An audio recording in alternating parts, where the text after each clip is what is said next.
Mga kaibigan, may isang pangyayaring hindi ka panipaniwala ang naganap. Sir, totoo ba ito? Nasa bansa ninyo, sa pagpihit lang ng gripo ay may umaagos na malinis na tubig ng walang hangganan? Iyan ang nanginginig na tanong ni Joseph Kibet, isang inhinyero na 15 taon nang naghuhukay ng balon sa tigang na rehiyon ng North Turkana, Kenya. Naganap ito noong ang dalawang dalubhasa sa paghukay ng balon na nakikipagsapalaran sa buhay para makapaghatid ng tubig sa mga taga-baryo na naglalakad ng 50 kilometro para sa 1 litro ng tubig ay napilitang manatili ng 3 araw sa Maynila dahil sa isang pagkakamali sa pagpapareserba ng internasyonal na kumperensya.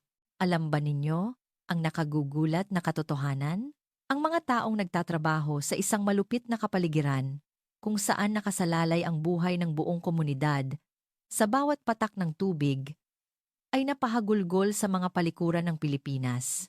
Ang mga manggagawa na muntik nang mawalan ng malay nang makita ang umaagos na tubig mula sa gripo ng hotel ay nawalan ng imik sa murang halaga ng mineral water sa mga convenience store. Sila mismo ang nagturo sa atin kung gaano kahimala ang kasaganahan ng tubig na itinuturing nating normal. Mas marami ang tubig na lumalabas sa gripong ito sa loob ng 1 araw kaysa sa tubig na lumalabas sa lahat ng balon na hinukay namin sa loob ng 1 taon. Ang mga salitang ito mula kay Samuel Mwangi, isang 35 taong gulang na manghuhukay ng balon habang lumuluha, ay labis na nagpabago sa aking damdamin bilang tagapagsalin. Ano ang pag-asang natagpuan nila sa Pilipinas matapos ang kanilang patuloy na pakikipaglaban sa kakulangan ng tubig? Ngayon, ikukuwento ko sa inyo ang 3 araw na milagro na naranasan ng mga modernong bayani na patuloy na nakikipaglaban upang ibalik ang tubig ng buhay sa lupa ng Afrika sa bansang Pilipinas. Tiyak na muli ninyong pahahalagahan ang tubig na umaagos mula sa gripo. Bago tayo magsimula, kung maaari lang, mangyaring pindutin ang like at subscribe upang makatulong na maihatid ang nakakaantig na kuwentong ito sa mas maraming tao. Kumusta? Ako si Matino de la Cruz, isang consultant sa pagpapaunlad ng internasyonal na nagtatrabaho sa pagpapaunlad ng yamang tubig. Sa loob ng 25 taon, sinusuportahan ko ang mga proyekto sa paghukay ng balon sa mga rehiyon na may kakulangan sa tubig sa buong mundo.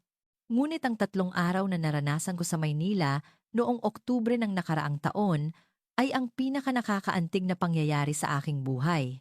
Ang mga pinagsalinan ko noong araw na iyon ay 2 inhinyero mula sa rehiyon ng North Turkana, Kenya.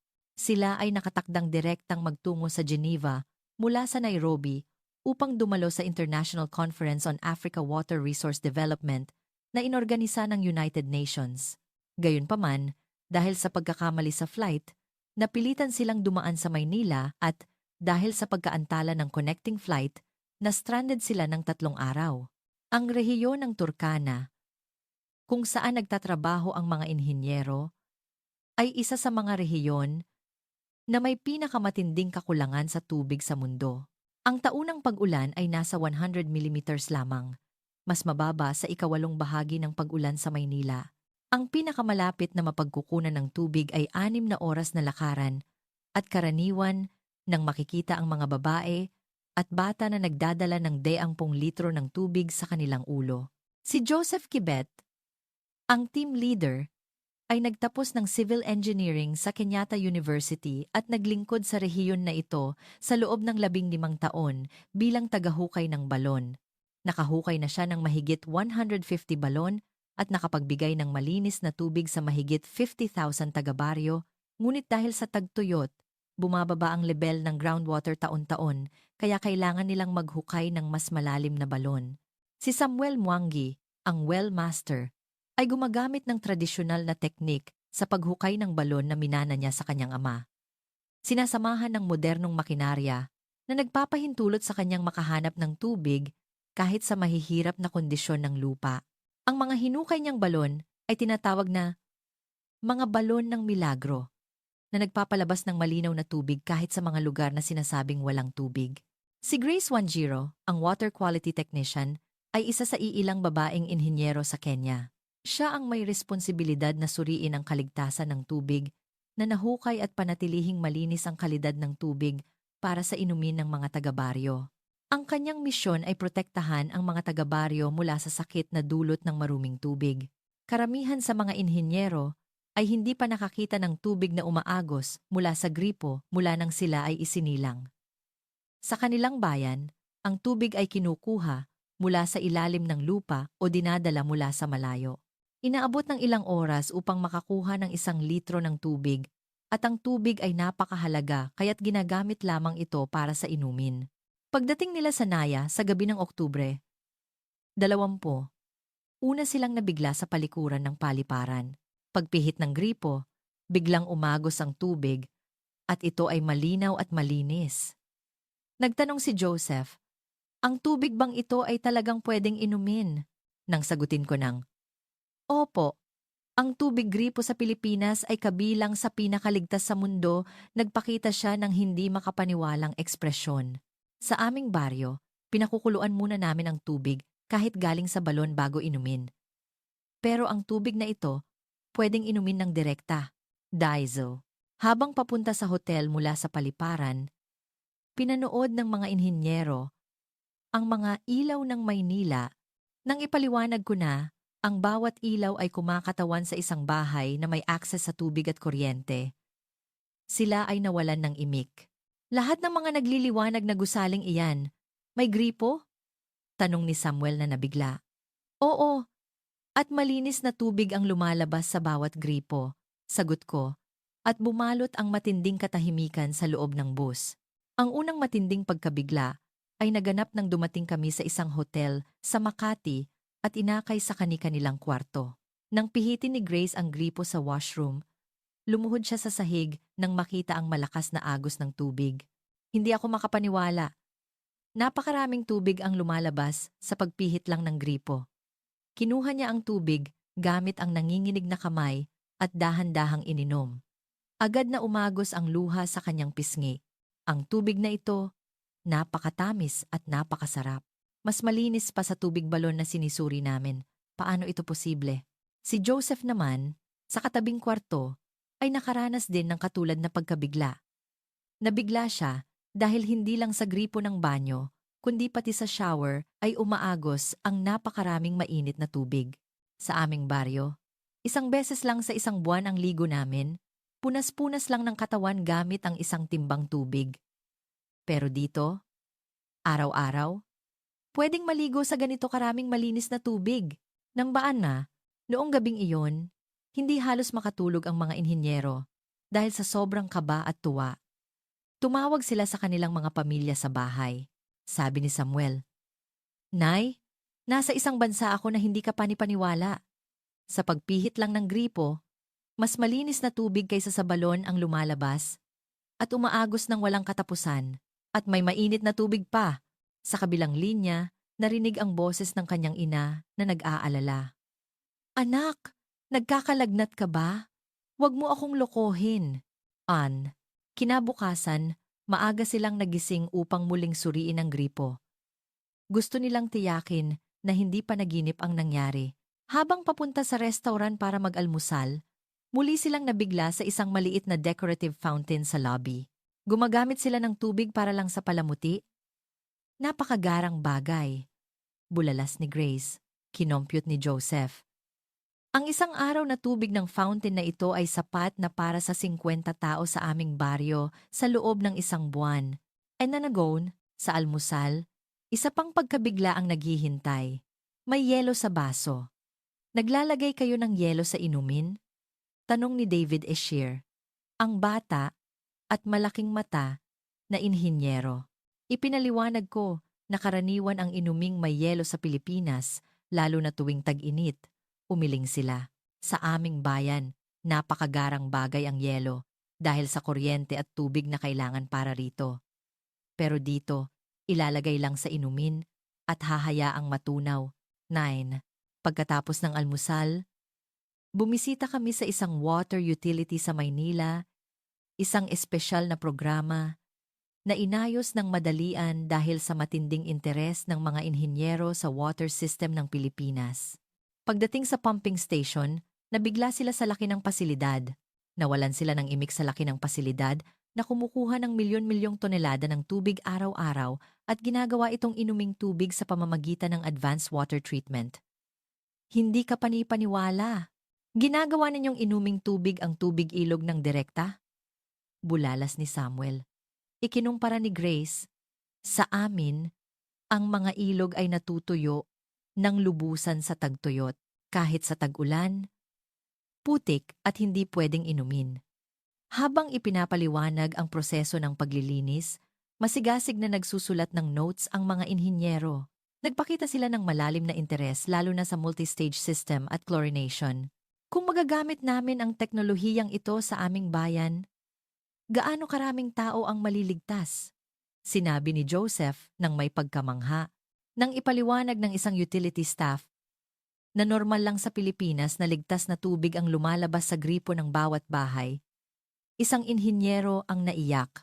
Ang dami ng tubig na hinuhukay namin sa buong buhay namin ay naibibigay ng pasilidad na ito sa loob ng 1 oras. Angalong.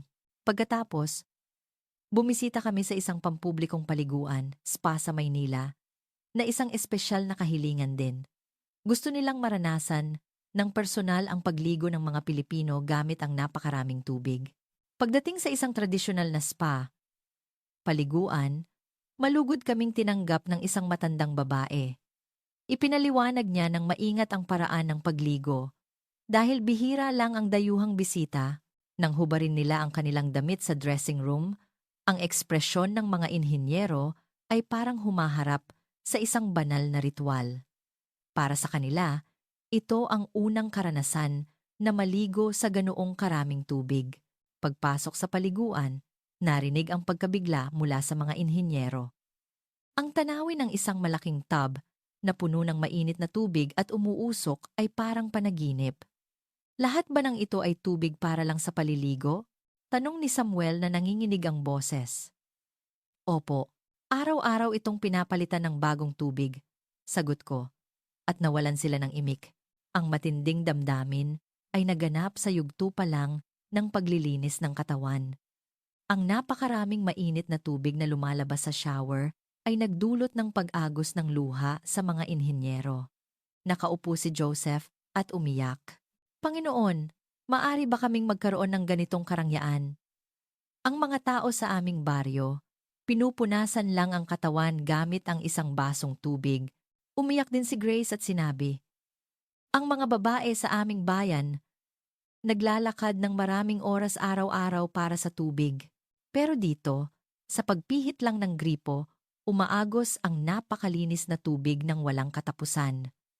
Nanalangin si Peter Odinga, ang batang inhinyero, sa ilalim ng shower habang pinagsasama ang kanyang mga kamay.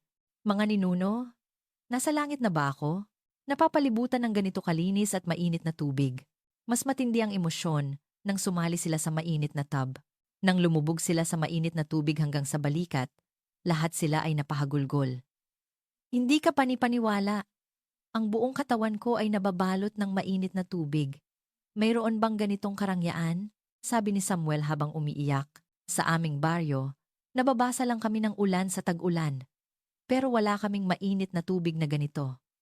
Habang nakababad, inalala ng mga inhinyero ang kanilang pamilya.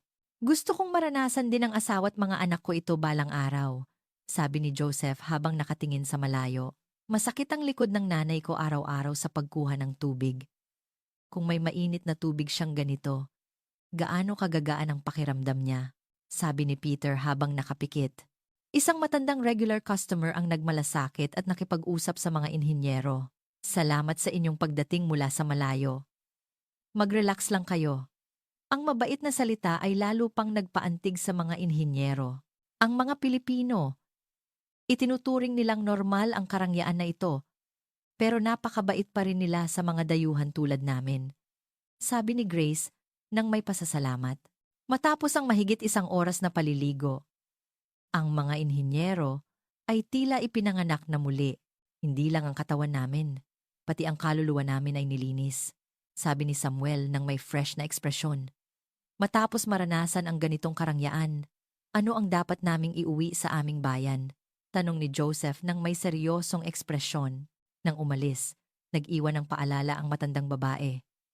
Sana, balang araw, makaranas din ng ganitong paliguan ang mga pamilya ninyo. Yumukod ng malalim ang mga inhinyero bilang pagpapakita ng kanilang pasasalamat. Noong hapon, bumisita kami sa isang seaside park sa Manila Bay. Gusto nilang makita ang tubig ng dagat. Nabigla silang muli nang makita ang karagatan. Napakalaking dami ng tubig ang umiiral. Pero, maalat, hindi pwedeng inumin, sabi ni David nang may magkahalong emosyon. Nag-isip ng malalim si Samuel. Sa aming bayan, 200 millimeters lang ang pag-ulan kahit tag-ulan. Pero dito, may walang katapusang tubig, kahit hindi pwedeng inumin. Ironic, hindi ba? Muli nilang tinikman ang tubig gripo ng Maynila sa isang water station sa parke. Nasa tabi lang ang dagat, pero malinis na tubig ang lumalabas sa gripo. Anong teknolohiya ito? Tanong ni Grace ng may interes. Ipinaliwanag ko ang desalination technology, ngunit ang pinaka-nakaka-impluwensya sa kanila ay ang Filipino value na pahalagahan ang tubig. Kahit sagana ito, naantig ang mga inhinyero nang makita ang mga batang naglalaro sa parke na iningatan ang bawat patak ng tubig. Sagana. Pero inaalagaan nila ang pag-inom. Ito ang tunay na kasaganahan, sabi ni Joseph habang tumatango. Noong gabing iyon, natuto sila tungkol sa Filipino food culture. Lalo silang humanga sa paghugas ng kamay bago kumain at sa ugaling salamat sa pagkain o kain na po na may pagpapahalaga, ikinumpara ni Peter. Naghuhugas din kami ng kamay bago kumain. Pero kaunting tubig lang ang ginagamit namin dahil mahalaga. Dito, pwedeng maghugas ng maingat sa sapat na tubig. Nauunawaan ni Grace, ang salitang salamat sa pagkain ay mayroon ding pagpapasalamat sa tubig. Nabigla sila sa sabaw na hinain. Ang malinaw at masarap na sabaw na ito ay posible lang dahil sa malinis na tubig, sabi ni Samuel. Nagselo si David. Sa aming bayan, limitado ang tubig na magagamit para sa pagluluto. Pero dito, ginagamit ang dekalidad na tubig nang walang pag-aatubili, pati sa pagluluto. Kinabukasan, ang mga inhinyero ay bumisita sa isang convenience store. Muli silang nabigla sa presyo ng bottled water. 500 ml na tubig, 30 lang? Bulalas ni Joseph na hindi makapaniwala. Kinompyut ni Samuel. Sa aming bayan, kailangan naming maghukay ng balon para makakuha ng ganito karaming malinis na tubig at nabibili lang sa 30. Mas nabigla pa sila sa iba't ibang uri ng tubig.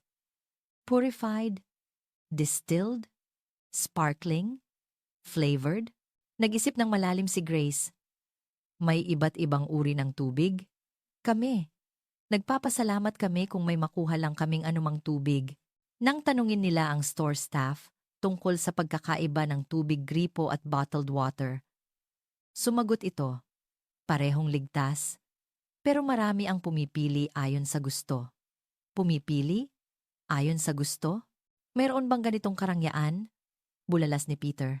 Noong umaga, nagkaroon kami ng pagkakataong bumisita sa isang karaniwang bahay ng pamilya sa Maynila, isang espesyal na programa na naging posible dahil sa kooperasyon ng water utility. Pumasok kami sa bahay ng pamilya Reyes at nakita ang paggamit nila ng tubig. Muli silang humanga sa malakas na agos ng tubig mula sa gripo sa kusina. Ginagamit nila ang malinis na tubig gripo sa pagluluto, paghuhugas ng pinggan, lahat.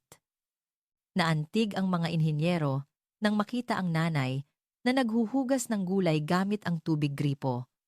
Ikinumpara ni Samuel, sa aming bayan, kinukuskus namin ng buhangin ang gulay para mawala ang dumi. Napakahalaga ng tubig, kaya hindi namin ginagamit para sa paghugas ng gulay. Ang pinakamatinding pagkabigla ay ang palikuran. Nawalan ng imik ang mga inhinyero nang ipaliwanag ang sistema ng flush toilet. Nagbigay ng seryosong ekspresyon si Samuel. Ang isang flush na tubig na ito ay sapat na para sa isang pamilya ng 4 sa isang araw sa aming baryo. Ipinakita ng tatay ng pamilya Reyes ang kanilang water-saving shower head at ang pag-iwas sa rewash, kahit sagana. Hindi sila nag-aaksaya. Ang ganda ng ganitong pag-iisip, sabi ni Grace na humanga. Ipinakita ng anak na grade 5 ang kanyang summer project tungkol sa kahalagahan ng tubig. Nagpresenta ang bata. Natutunan ko na maraming tao sa mundo ang naghihirap dahil sa kakulangan sa tubig. Nabigla ang mga inhinyero nang makita na ginamit ang larawan ng kanilang bayan sa material ng bata. Alam din pala ng mga batang Pilipino ang tungkol sa amin, sabi ni Joseph, nang may pagkamangha. Noong hapon, bumisita kami sa isang skydeck sa mataas na gusali ng Maynila. Muling humanga ang mga inhinyero sa tanawin ng lungsod, lahat ng gusaling iyan. May waterline? Ilang milyong tao ang nakakagamit ng malinis na tubig, sabi ni David na nag-iisip ng malalim. Habang nagpapahinga sa restaurant sa taas, muli silang tumawag sa kanilang pamilya. Sabi ni Samuel, "Tatay, nasa isang bansa ako na parang langit. Ang tubig ay walang katapusan, at lahat ay nabubuhay ng may biyaya." Noong gabi naglakad kami sa tabi ng Ilog Pasig. Napangiti ang mga inhinyero nang makita ang mga batang naglalaro sa tubig sa parke. Naglalaro ang mga bata sa tubig. Imposible ang tanawing ito sa aming bayan, sabi ni Grace ng masaya. Noong umaga ng huling araw, humiling ang mga inhinyero na maranasan muli ang paliguan. Ito ang pinakamalaking karangyaan sa aming buhay. Gusto naming maranasan muli ang kaligayahan na ito, sabi ni Joseph nang seryoso. Sa umagang iyon, habang nakababad sa tub, binalikan nila ang kanilang 3 araw na karanasan. Kami ay mga inhinyero ng balon. Pero ang natutunan namin sa bansang ito ay hindi lang teknolohiya, kundi ang puso ng pagpapasalamat sa tubig, sabi ni Samuel ng malalim. Nang umalis, binigyan sila ng matandang babae ng maliit na tuwalya. Kapag bumalik kayo, tuwing makikita ninyo ang tuwalyang ito, alalahanin ninyo ang paliguan sa Pilipinas. Ang tuwalyang ito ay aming kayamanan. Ibabahagi namin sa aming mga tao ang kasaganahan ng tubig ng Pilipinas, sabi ni Joseph nang may pasasalamat. Sa NAIA, bago sila umalis, nagpasalamat ang mga inhinyero sa akin. Hinawakan ni Joseph ang aking kamay at sinabi, "Sir Matino, binago ng 3 araw na ito ang aming buhay. Nalaman namin kung gaano kaganda ang puso ng bansang Pilipinas." Pagkatapos ng kanilang pag-uwi, marami akong natanggap na mensahe mula sa kanila. Ulat ni Joseph, "1 buwan na akong nakabalik. Sinimulan namin ang 5 bagong proyekto sa balon at nakapagbigay na kami ng tubig sa 3 baryo." Pagkatapos ng 6 na buwan, dumating ang magandang balita. Dahil sa pagsisikap ng mga inhinyero, 50 bagong balon ang nahukay sa Turkana at 30,000 taga-baryo ang may access na sa malinis na tubig. Bukod pa rito, pagkatapos ng 1 taon, sinimulan ang isang malaking proyekto sa supply ng tubig sa kooperasyon ng gobyerno ng Pilipinas at Kenya. Ang proyekto ay naglalayong magbigay ng ligtas na tubig sa 100,000 taga-baryo gamit ang pinakabagong Philippine Water Treatment Technology. Ang ilan sa mga inhinyero ay bumalik sa Pilipinas upang mag-aral ng teknolohiya. Nag-aaral si Samuel ngayon ng water engineering sa isang graduate school sa Maynila, sa rehiyon kung saan nagtatrabaho ang mga inhinyero. Nagsisimula na ring lumago ang kultura ng pagpapahalaga sa tubig. Sinasabing inaalagaan ng mga taga-baryo ang paggamit ng tubig na tinatawag nilang paraang Pilipino o Philippine Way. Ang 3 araw na karanasang iyon ay hindi lang isang aksidenteng pananatili. Ito ay isang pagkikita sa pagitan ng mga taong nakakaalam ng halaga ng tubig at isang bansa na hindi nakakalimutan ang pagpapasalamat sa biyaya ng tubig. Ang tubig na umaagos sa gripo na itinuturing nating normal, ang kakayahang maligo araw-araw, lahat ng ito ay isang himala at biyaya sa mundo. Ang itinuro sa atin ng mga bayaning nakikipaglaban sa kakulangan sa tubig ay ang tunay na kahulugan ng kasaganahan. Iyon ay ang kahalagahan ng patuloy na pagpapasalamat at hindi pag-isip na normal ang mga bagay na mayroon tayo.